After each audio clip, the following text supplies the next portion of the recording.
प्रातः वंदन साथियों, मैं डॉक्टर निखिल पुनः आज चित्तौड़ दुर्ग पर समय समय पर हम इस दुर्ग के कई भवनों की, मंदिरों की, स्थानों की जानकारी लेते आए हैं। आज हम किसी स्थान के बारे में नहीं बल्कि इस चित्तौड़ दुर्ग के निर्माण के बारे में कुछ बातचीत करेंगे कि इसका निर्माण कब हुआ, किसने करवाया, क्यों करवाया। मैं अभी जहाँ बैठा हूँ ये तोप खाने के बगल में एक छोटा सा स्थान है, श्रृंगार चौरी। कहते हैं महाराणा कुंभा की पुत्री रमाबाई का विवाह यहीं हुआ था, यानी उनका पारिग्रहण संस्कार यहीं हुआ था। अब बात करते हैं दुर्ग के निर्माण की। तो कहते हैं कि द्वापर युग यानी महाभारत काल में इस दुर्ग का निर्माण आरंभ हो गया था। उस समय इस दुर्ग पर बाबा निर्भयनाथ उनका आश्रम था और एक बहुत बड़ी गौशाला है। आप ये कह लीजिए इस पठार पर बाबा निर्भयनाथ रहते थे, जिसका साक्ष्य है निर्भयनाथ जी की समाधि, जो कि गौमुख कुंड के पास बनी हुई है। तो उस समय जब इनको पांडवों को वनवास हुआ था तो पांडव घूमते घामते यहाँ तक आए थे और भीम को पता लगा इस दुर्ग पर बाबा निर्भयनाथ जी रहते हैं और उन्हें ये भी जानकारी थी कि बाबा निर्भयनाथ के पास पारस पत्थर है। भीम को लगा कि मैं वो पारस पत्थर बाबा से ले सकता हूँ। तो वो निर्भयनाथ जी के पास पहुँचे और उन्होंने कहा कि बाबा ऐसे ऐसे मुझे ये पारस पत्थर चाहिए। तो बाबा निर्भयनाथ जी ने एक शर्त रखी, अगर इस पठार पर तुम एक रात में दुर्ग का निर्माण कर देते हो तो ये पारस पत्थर तुम्हारा।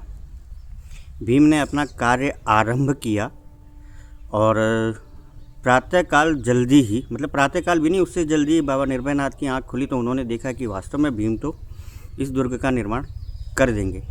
तो उन्होंने अपने एक शिष्य यति से कहा कि भाई मुर्गा बन के आवाज़ लगाओ ताकि भीम को ये लगे कि प्रातः हो गई है और वो अपने किले का निर्माण रोक दे।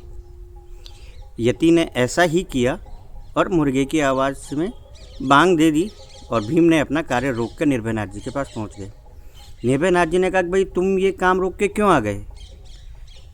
बाबा ऐसे ऐसे मुर्गे ने बांग दी, मुझे लगा प्रातःकाल हो गई है तो मैं अपना काम छोड़ के आ गया। उन्होंने कहा ये तो मेरा शिष्य था।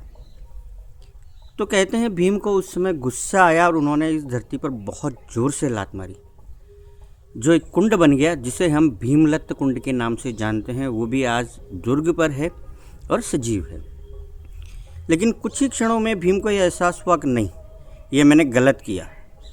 तो वो अपने घुटने पर बैठ गए। जहाँ उनका घुटना लगा वो कहलाता है भीम खोड़ी। वो भी इस दुर्ग पर मौजूद है। मेरे बाईं तरफ थोड़ा सा आगे चल के भीम खोड़ी है। जहाँ से उनके शिष्य यति ने आवाज़ दी थी वो कहलाता है कुकड़ेश्वर महादेव। वो भी आगे की तरफ है। वो मंदिर भी आज सजीव है और उसी के साथ में कुकड़ेश्वर महादेव मंदिर है। तो ये तो पौराणिक काल से इस दुर्ग के निर्माण की एक छोटी सी मैंने आपको कहानी बताई है। अगली बार जो वास्तविकता में जब से शुरू हुआ इसका, अपन तब से इसकी जानकारी देंगे। धन्यवाद।